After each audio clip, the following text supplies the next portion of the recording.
Hello, and welcome to Beth Tikkun and this series called Spiritual Seasons.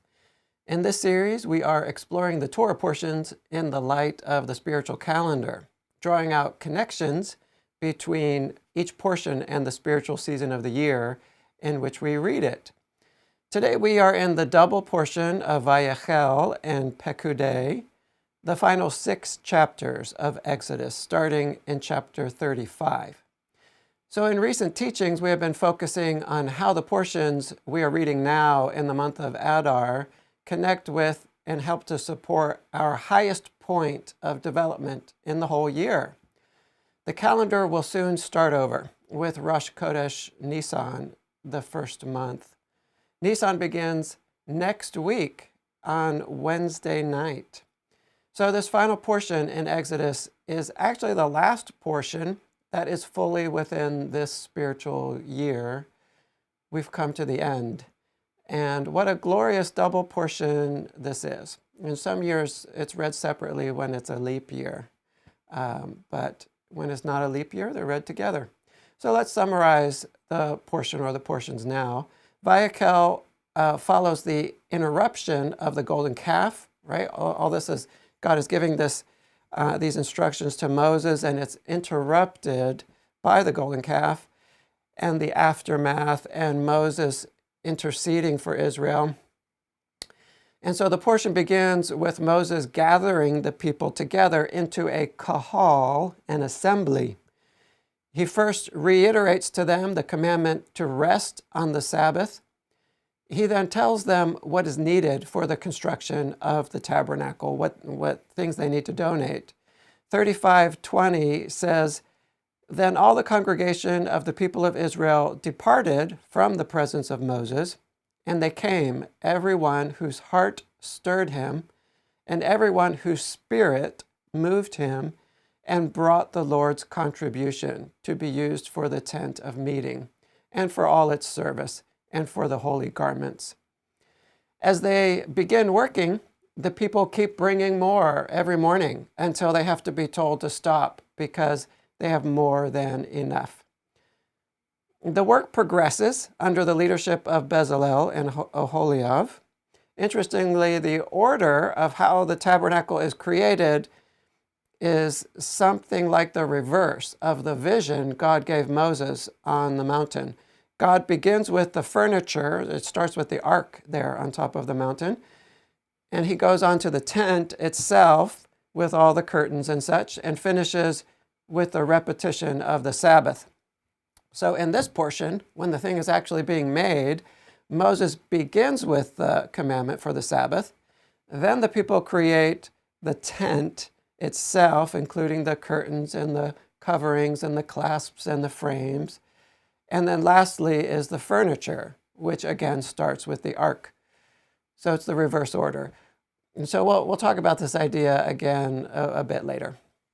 Portion Pekudei begins with an accounting of all the weights of gold, silver, and bronze used in the construction of the tabernacle. Pekudei then goes on to describe the making of the clothing for the priesthood. So it's kind of interesting that at the end comes new clothing, holy clothing, which is something we also see in the book of Revelation, new clothing at the end. When all is finished, the people bring everything to Moses, and Moses sees what they have done. And this is the very special verse that describes that moment. "And Moses saw all the work, and behold, they had done it. As the Lord had commanded, so had they done it. Then Moses blessed them." God then speaks to Moses, telling him to set up the tabernacle and inaugurate Aaron and his sons on the 1st of Nisan. So God is being very specific with the dates here in the calendar. The first day of this first month is when they are to set it up. And so Moses does so on the first day of the second year of the wilderness journey. And the glory of the Lord fills the tabernacle with his presence in a mighty way. And Moses isn't even able to go in because of the cloud. And so the people of Israel put behind them one of the most momentous years any people have ever had in the history of the planet. It started in Egypt with the finishing of the plagues and proceeded to the foot of Mount Sinai, where they saw the God of the universe come down on a mountain like fire, and finished with God drawing yet nearer to them, dwelling in their midst, in a home that they constructed with their own hands. It was a year for the ages. And yet, every bit of it is showing us what we walk through every year too, because we walk in the footsteps of Israel, because we too are Israel. So one reason I really like this portion is that you can see the people are so eager to worship God here. They have this great need within them to worship. And so this was at the root of the golden calf incident. They wanted to worship God. But I think their desire has even increased here. And Moses, in giving the instructions for the tabernacle, is giving them the pathway for doing that, doing the worship that they want to do. He's giving them the kosher path, right? Not the golden calf. So there's a special kind of passion here that we can see in their contributions and in their taking upon themselves of this work wholeheartedly. It's a passion that comes from a brush with death. It's a passion that comes from not knowing if they would live or die, only to have God extend the hand of forgiveness to them in the end. It's the passion of the Baal teshuvah, right? The one who has wandered away and has ended up in the pit and has returned and has been embraced with a welcome back that he didn't deserve. There is a deep thread in Jewish teaching about the lost one who returns, the Baal teshuvah, who is like the prodigal son in Yeshua's parable. Over time, many Jewish teachers have recognized that in many ways, the one who goes astray and returns can go even higher with the Lord than the one who never strayed to begin with. And we see references to this idea in the apostolic scriptures, even directly in Yeshua's words about the ones who love much. The Jewish sages also say that receiving that grace fills us with a love for God that touches us so deeply that this love goes beyond even the love a tzaddik, a righteous one, is capable of. The people who a short time ago had fashioned an idol and who were disciplined harshly, there was a plague and several thousand were killed by the Levites. They're now being given the opportunity to use their own hands to express their regret and their thankfulness for God's forgiveness and their desire to know him better and have him live among them in a special way. They could be dead. But instead, they get to use their living hands to bring their Creator to earth. And this fills them with a passion. It's a huge reversal that has happened. And you can see why they are so eager to contribute their precious things to the work. So what good would any of that stuff have been to them if they were all lying there cold and lifeless, just becoming food for the desert animals there? What use is it? Give it to the Lord for his house. He's kept us alive, right? It's a beautiful portion that just sings of giving and unity and the sweetness of having arrived at a place of healing together. And, it's a great light that shines out of the darkness of Egypt. These chapters in Exodus have always been some of my favorites in the Bible, and I'm not sure that I could always put my finger on why that is, and maybe I still can't quite. I just really like these chapters in Exodus. So this is a different people who are filled with the passion of being given back their life, of being returned to life. I want to make a quick second point here before turning to connecting this portion to the calendar. There is a finite amount of time open for the people to contribute here. They needed to be quick if their contribution was to be accepted and, in the end, counted among the offerings used in the tabernacle. The sages say that when a person intends to do a good deed, he or she shouldn't delay. Be quick about it. And we see a verse like that in Romans 12:11, and you can check that out. Let this week's portion be a reminder to us that we are only given a certain amount of time to be the Lord's hands and feet in this place. And not only that, but the more we give our life away here, the more of an adventure we're going to have, right? So take advantage of that time, give your life away. The adventure only increases. As we turn now to doing a little work to place this portion in the calendar more directly, I'd like to take a look at the two names, Vayakhel and Pekudei. Vayakhel means, and he assembled. And you can hear the word kahal in Vayakhel. And Grant often used the word kahal in place of the word church. A church is an assembly, a gathered group. So again, the title of the portion is pointing us toward the unification that is such a strong characteristic of the end of the cycle, the salvation pattern.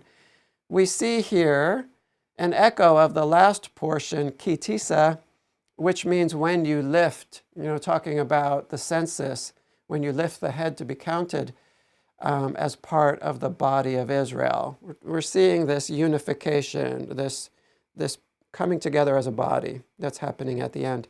So we spoke last week about how we underestimate the power of the Moedim, right, the appointed times, the holidays, to set a rhythm and unite people together. Eventually the whole world will pulse with the heartbeat of the Moedim. But in the same way that especially Gentile believers tend to underestimate the power of the Moedim, we also tend to underestimate the power of the temple to unite people, to unite the world. What a powerful thing it is to have a physical place like Israel that all people will recognize as holy.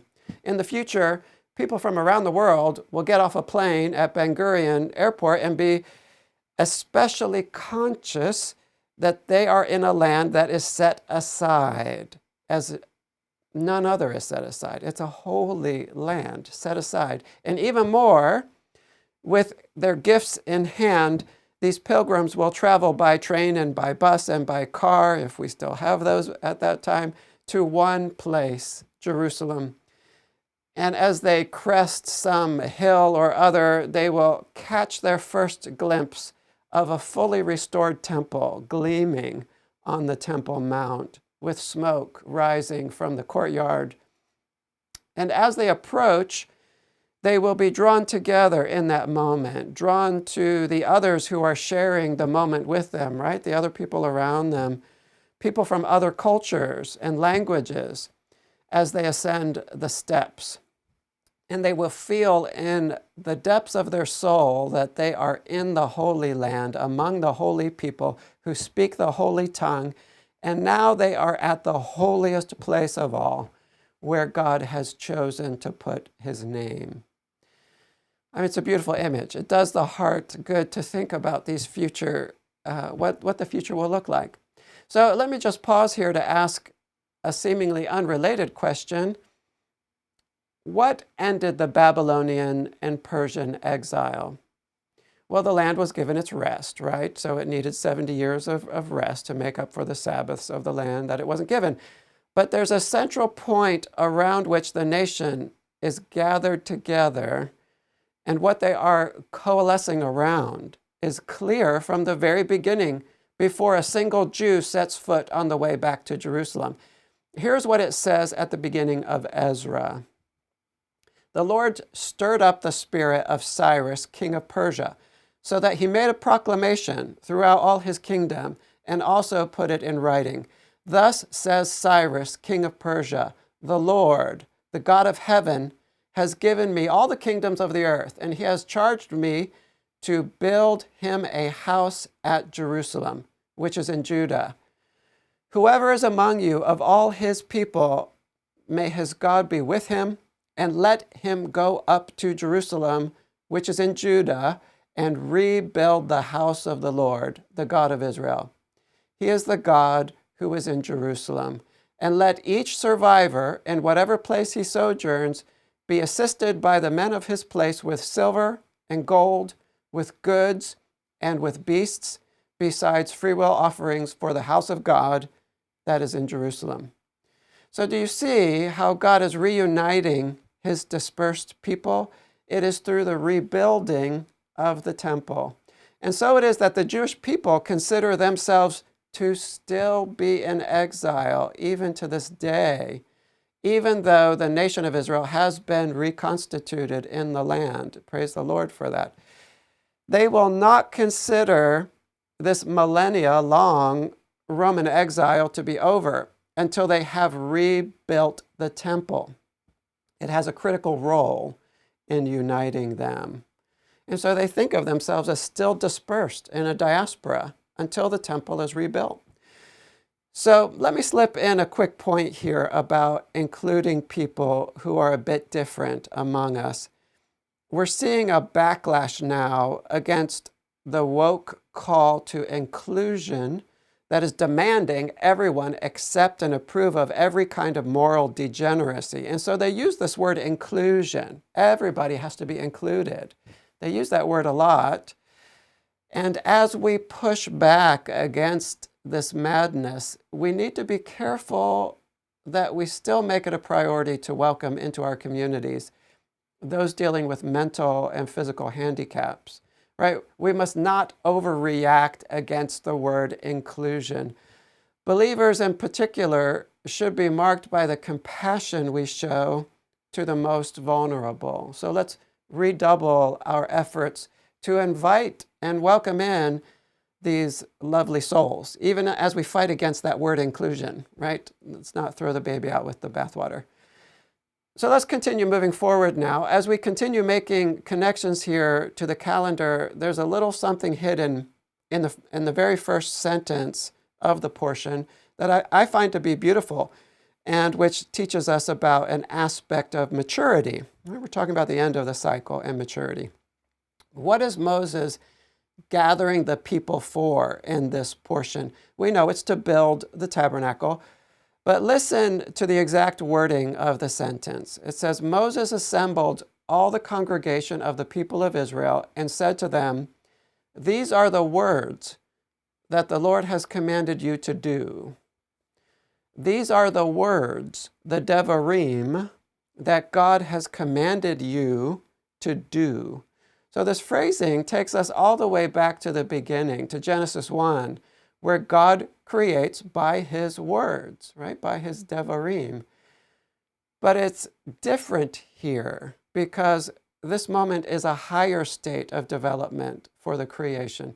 God's overall goal is not to speak and create as at the beginning, but to speak to mankind and let mankind work together with him to bring forth creation. So this is maturity. With immaturity, God speaks and it happens. With maturity, God speaks to his bride, and the bride gives of herself to bring forth that creation, that fruit. His words are the seeds that she gives a body to. And this physical fruit that reflects spiritual growth is something we should see at the end of the cycle. We should see fruit. And so we are to see this tabernacle not just as God's home and a place to draw near to him and worship him. It's also the physical fruit of a year of walking with him. So the tabernacle is the archetype of the fruit of redemption in our lives, right? We're seeing, in a way, the first picture of redemption here as God redeems the people out of Egypt. We're really seeing what this redemption looks like here. And what do they do at the end of the first year of redemption, right? So let me repeat that again.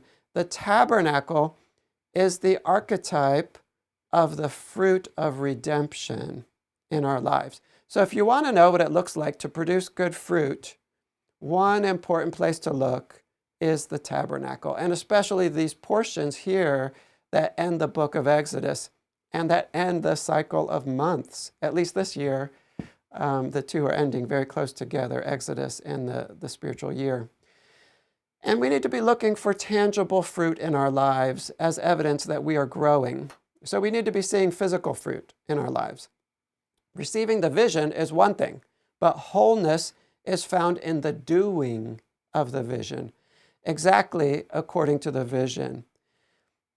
Insight, understanding, knowledge, these are good, and they are necessary beginning points for godly action. But insight is useless without the doing. And I think this is why we're seeing all this description of the tabernacle repeated. God is giving over a lot of precious space in his Torah to this repetition. First, God gives the vision to Moses on the mountain, but the real goal is the reflection down below in the physical world of action. So we see a kind of mirror image happening here with the order, a reflected image. The vision on the mountain is furniture, tent, Shabbat commandment, and the mirror image below is Shabbat commandment, tent, furniture. It's the same, just reversed. And that's what happens with a mirror reflection. It's the same, just reversed. So let's skip forward now to Pekudei. Pekudei means accountings or records. It's the idea of here's what ended up happening in the end. It comes from the verse that begins the summary of the amount of gold, silver, and bronze they end up using. And so the verse begins, these are the records of the tabernacle of the testimony.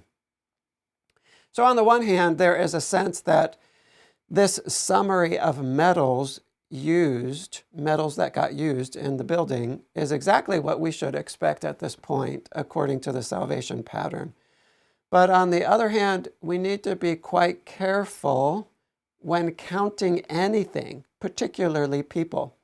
Now, we're not counting people here, we're counting gold and silver and bronze, but there's something about counting that we just need to be careful with in general. So as Grant has taught us, counting people is best left to God. And so why is that? Counting is a little bit like hemming something in with a fixed quantity, reducing something to a number. And that's quite tricky. It requires a very deep knowledge of what you're counting to be able to do that. And our vision is a little bit limited. God's vision is unlimited, right? He can do the counting. So this is a kind of reduction. When we put these numbers on the thing, it's a kind of reduction to a fixed form. And actually, that's the gift of the bride. That's the gift of the bride. The woman who crafts within herself the physical body to be the home for the spirit of a child, right? There's a spirit, it needs a body. The woman has the ability to make the body, the fixed form for the child. So the bride's job is to take the spiritual and bring it into the physical realm by giving it that fixed form. So this requires paring down the millions of possible physical forms to just the right one for that spirit. So the idea of fixing something in the physical is, in a way, the goal of the whole pattern. It's the end point, what the bride is made to do. All right, so it's not a coincidence that in this final portion, we're seeing this real fixed hemming in, these numbers, this physical shell. On the other hand, we must be extremely careful with the numbering of things and the labeling of things. We can never forget that the physical form is just the tip of the iceberg, the part we can see. The spirit of a person is vast and multifaceted. So we have to be in the business of seeing the outside, but also looking deeper into the spirit of a person. So let me illustrate this idea by speaking to what's happening here in this Torah portion. What the people of Israel did when Moses asked for contributions was to give from their hearts. They just poured out. It was a spiritual act as their hearts overflowed with gratitude and love for God. They sensed that they almost perished because God was angry with them, but God decided to spare them. And now Moses comes with this wonderful news that God wants them to build a home so he can live among them and travel with them, a place for them to worship him. So they pour out their hearts of gratitude with contributions. And here in Pekudei, this complex spiritual act gets translated into 29 talents and 730 shekels of gold, 100 talents and 1,775 shekels of silver, and 70 talents and 2,400 shekels of bronze. So do you feel what happened there? This soaring act connected to God's grace and the people's sorrow and joy and repentance and hope for the future is reduced to so many talents and shekels of these three metals. Okay, so there's a great depth of meaning actually in these numbers. And I've heard a rabbi talk about that before. But on the surface, it just looks like numbers. So clearly, since this is the Torah, this is what is good and right to do in this moment, this summary, this accounting. But there's some kind of close connection here to death as well, which is also to be expected at the end of the cycle, right? At the end, you die. That's just the reality. The idea of hemming something in, putting it into a box, is related to the idea of curse in the Bible. So the opposite of curse is blessing. When we are blessed, we have to widen our tents. We expand. We are not confined. When we are cursed, we are trapped in fixed walls that can't move, like these numbers sort of are. And so we see in Hebrew that one word for curse and the word for female are the same root, nakav. Female is nekeva. The idea of curse and female are connected. So does this mean that the bride is cursed or that women are the source of curse because they're in the business of providing a fixed physical form? Well, God forbid. I think what's going on here is that in the end, we human beings reach a final tangible form, and that's good, and that's a feminine process. That's what God wants. But on the other hand, we can never treat that final form as if it is all there is. When we do that, we are reducing the spiritual to the merely physical, and that's deadly. We humans are given the challenge of constantly seeing only the physical, right? That's all we see is the physical. It's always around us. It's always filling our vision. But the challenge is that we always need to be seeing beyond to the spiritual source. We are to use the physical only as a beginning point for understanding. And so we're reaching that greatest point of physical expression right now in the year. But what we see is not what, there's a giant spiritual progression and growth that has happened that's beyond what we're seeing. So here's one of the points I'm driving at in this discussion. So if all of the previous discussion was a bit much, just listen now to this point. We need to be very careful with reducing people down to an adjective or a political party or a gender choice as weighty for a person's life and our whole society as such a choice is. Yes, we can make a note of someone's worldview and whatever characteristics we see and whatever choices they are making that we can see. We need to take note of these things, of what we can see, right? And we also need to acknowledge that their choices, the ones that don't agree with the Torah especially, they have a big effect on our society. when they don't agree with the Torah. And we need to stand firm in the judgment that we're making, right? We see this is okay, this is not okay. We don't necessarily have to speak that out all the time, but we stand firm in what we see that's right and wrong. At the same time, we always acknowledge that a person is much more than any given characteristic or choice.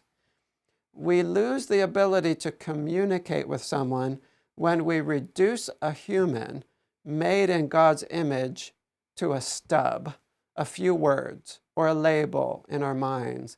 This reductionism is not God's way. In Yeshua's time, when someone was crucified, they reduced the convicted person to the title of the crime. They wrote this crime on a sign. So maybe the sign said rebellion or thievery. Their life was summed up by that fatal mistake. The whole complexity of their life, both the good and the bad they did in their life, were reduced to their crime. For Yeshua, this crime was described as King of the Jews. So this was accurate, but even this was an aspect of the curse he bore on that day. He's more than that. And it's an insult to put a label on the Messiah that's meant to be the summation of his life, to put him in the box of those few words composed of a few letters. So why does the Torah do this here in this portion? Why is the last portion of Exodus named Pekudei, an accounting? Well, as we said before, what comes at the end is the final physical form, and this is as it is supposed to be. It is the goal. And when the final form is revealed, we are removed from this life, and we have to give an accounting. We are judged. We can replace the translation accounting here for Pekudei with the word judgment. And the good news here is that the judge is not a human being. As we've been saying, human beings have to tread very lightly in this area because our vision is so limited. But the one who judges at the end is beyond humanity, and praise the Lord for that. Ultimately, we will all have to stand before the King and give an accounting for what actually ended up happening in this life. And as Grant would often say, that's not just a bad thing. The word judgment is neutral. On the one hand, our judgment will be the basis for regret when we see how much more we could have done had we only had the faith for it. But on the other hand, the judgment is also the basis for our reward. We can be encouraged that though humanity struggles with judgment, God judges perfectly. So let's let Pekudei be a reminder to us today that very near the end comes a judgment, an accounting of what happened in this life. Well, I'd like to move on and make one more point connected to the calendar here. One of the paradoxes of Adar is that scientists say we are very prone to depression at this time of year. Yet Purim and Adar are in general meant to be the season of greatest joy in the whole year. In some places, the winter is just dragging on, right? We woke up just a couple days ago here in Ohio to snow on the ground, right? And in some places, it's even worse than here. Just imagine up in Minnesota and Canada there.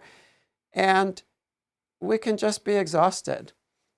Spiritual coldness is a danger here, and that's related to depression. So Israel too could have fallen into a kind of depression at this point in the story. After the incident of the golden calf, the people hear through Moses that God called them a stiff-necked people, and they mourn over that. They're sad. In chapter 33, it says, when the people heard this disastrous word, they mourned, and no one put on his ornaments. For the Lord had said to Moses, say to the people of Israel, you are a stiff-necked people. If for a single moment I should go up among you, I would consume you. So now take off your ornaments, that I may know what to do with you.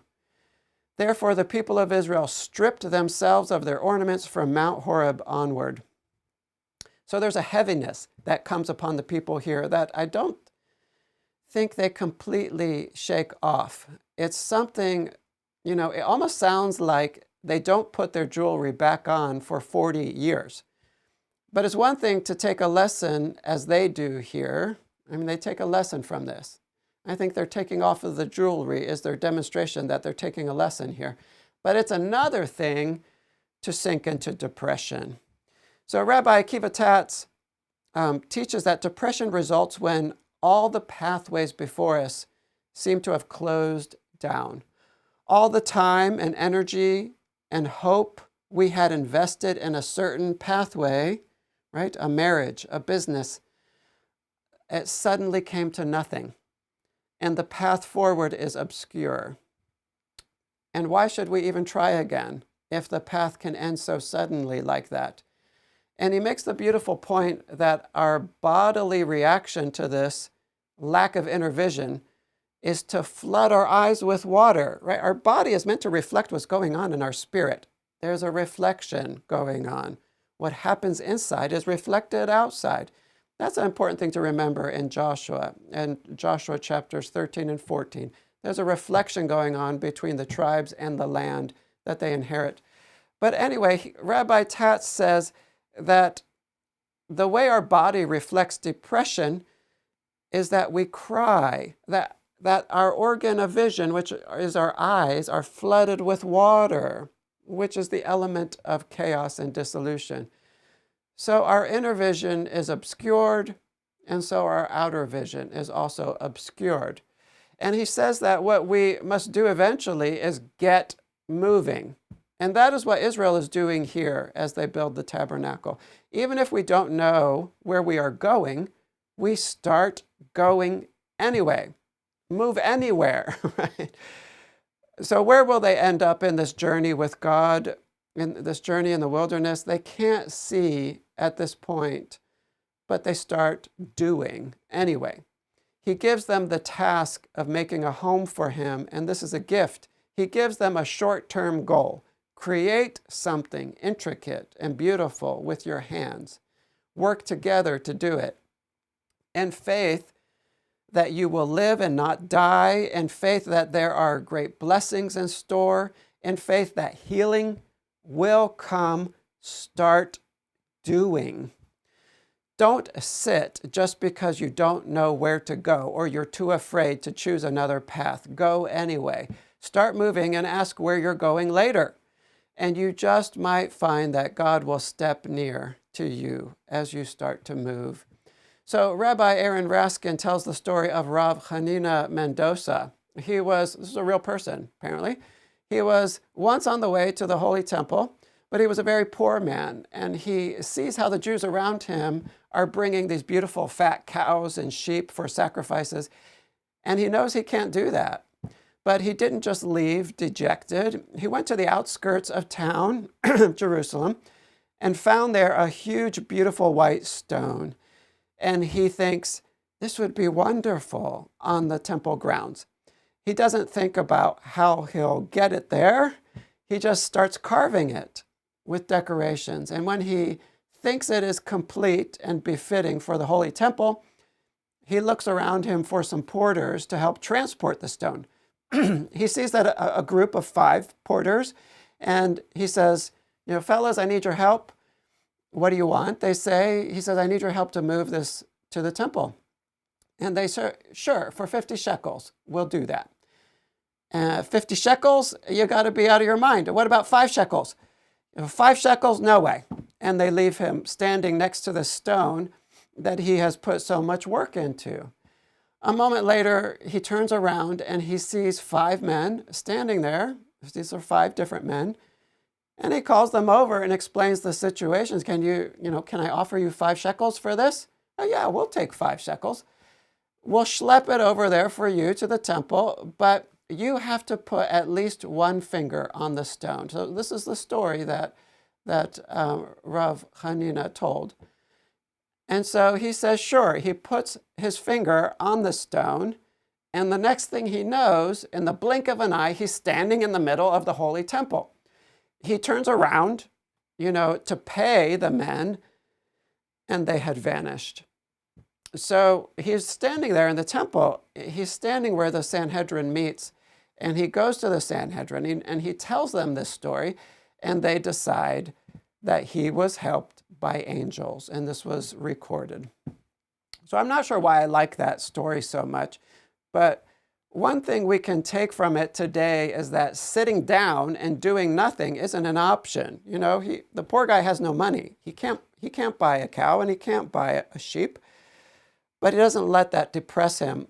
Do something, even if you're not quite sure what that road is taking you, to where it's taking you, and your spirits will be lifted, and you just might be surprised how God will come along and carry you when you need it, because you stepped out in faith to honor him just by getting moving again. I'm not going to accept this depression. I'm going to move. So I want to zoom in now on one particular item, the laver or kior. It's made from the mirrors of the women who served at the entrance of the tent. And so there are some who make the lovely point that the surrender of these mirrors is like a releasing of ego and self-focus. Obviously, a mirror is used to see yourself, right? The fact that these have been melted down and now hold the water for cleansing the priests is a kind of poetry connecting surrender of self to the cleansing of others, which sounds a lot like Yeshua. So let me say it again. In the laver made of donated mirrors, we see the surrender of self or self-focus that leads to the cleansing of others.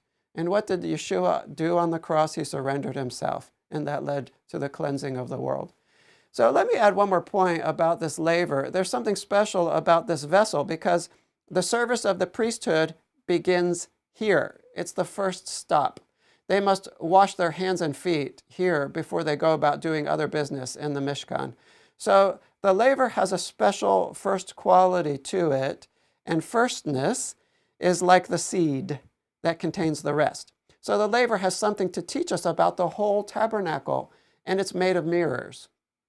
So the tabernacle is, as a whole, is especially reflective, right? The writer of Hebrews tells us that the reason God impresses upon Moses so strongly that it must be made exactly according to the pattern shown him on the mountain is that it is a reflection of the heavenly tabernacle. And the high priest who ministers at the heavenly tabernacle is Yeshua. So the water in the laver is literally reflective, right? If you look into the water, you'd probably see the sky.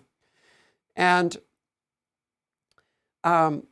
the base is made from mirrors.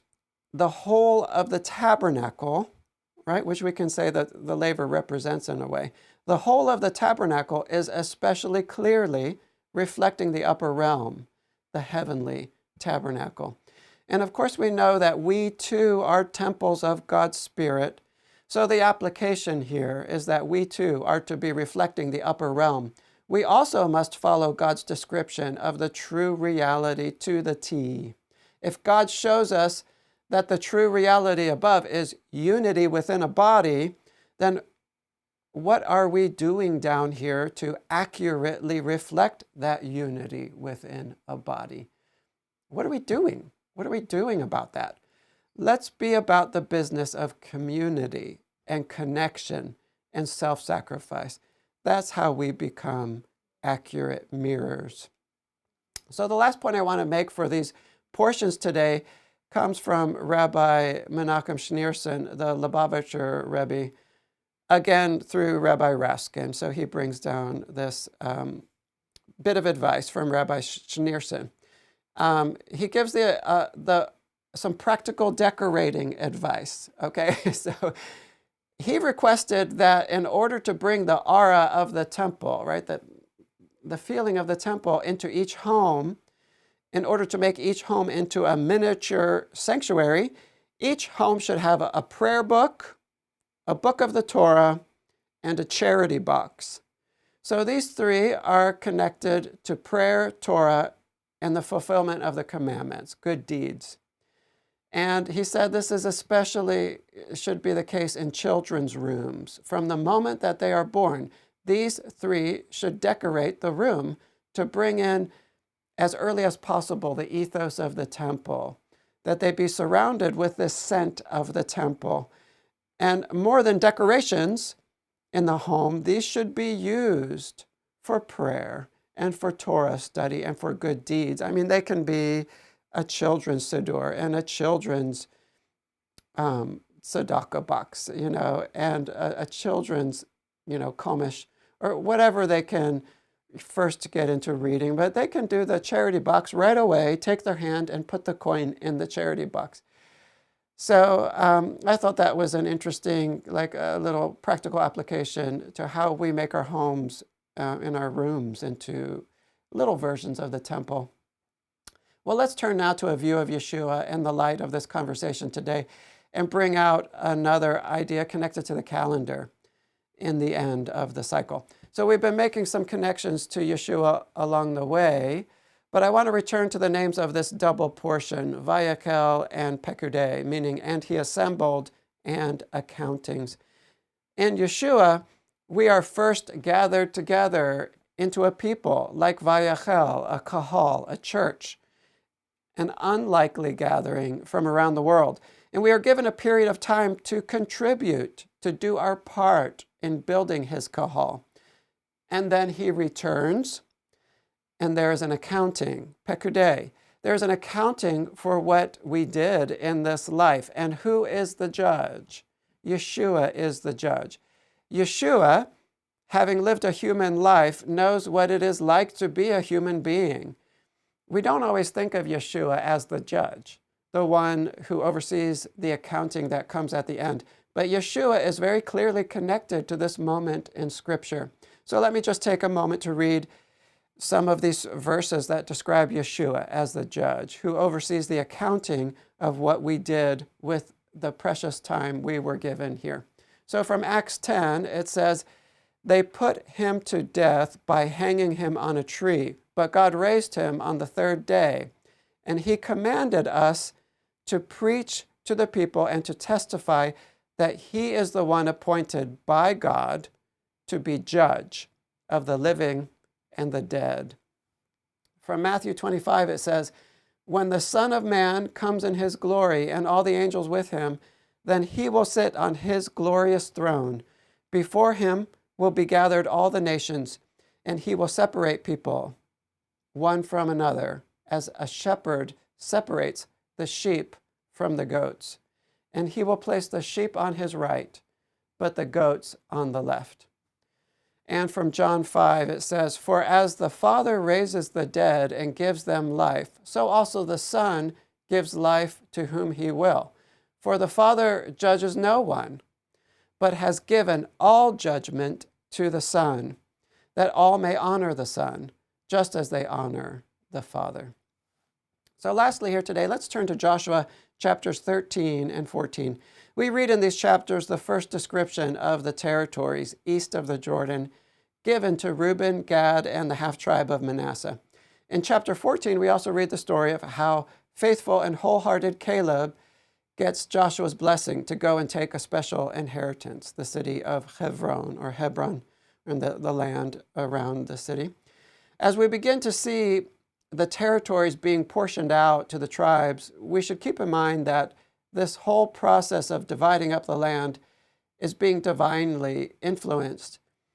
Though I wouldn't be able to explain how this works for each tribe, every tribe, what we know must be the case is that every tribe's allotted territory somehow reflects the inner character of that tribe. And so this is appropriate for our discussion here because in the end, you inhabit the body, the physical form, and that physical form is a reflection of what has happened in you. And so that is what we're ultimately seeing here happening in these chapters of Joshua where they're getting their individual territories. Well, if that's the case, the big question here is what does it mean that several tribes settled east of the Jordan? And from their original proposition to Moses, we know that they recognized that the land suited them, right? The very first time they proposed to Moses, let us settle here. They say, we have a lot of flocks. This is a land for flocks. They realize that that land suits them. And so, especially their livestock. I think there's probably room to criticize these tribes, at least Reuben and Gad. We don't really have a record of Manasseh requesting to settle on the east side. So splitting Manasseh may have been done partly as a way to keep the two sides, east and west of the Jordan, connected. Split one tribe, but they will stay connected. So I'm not going to criticize them today. I'm going to note that Moses doesn't disapprove, at least not after they say they're willing to cross over and help to fight for the land. I'm going to say today that the eastern tribes actually did something brave because they put themselves out there on the flank, right? A tribe would feel safer if its territory was mostly surrounded by other Jewish tribes. But these tribes bravely decided that they could act as the buffer. And there's something that these tribes on the east all have in common that speaks, I think, to that braveness and the role of protector. So what do they have in common? They're all first sons of their mother. So Reuben is the first son of Leah, Gad from Zilpah, Manasseh from Joseph's wife, and so Manasseh is a descendant of Rachel. So we have Leah, Zilpah, and Rachel represented, and there's just one of Jacob's wives missing from the east side of the Jordan. So who was the first son of Bilhah? It was Dan. And where does Dan end up migrating to? At least some of them end up in the far northeast near Mount Hermon, again east of the Jordan. So all four of them are first sons of their mothers, and each of the four is from one of Jacob's wives.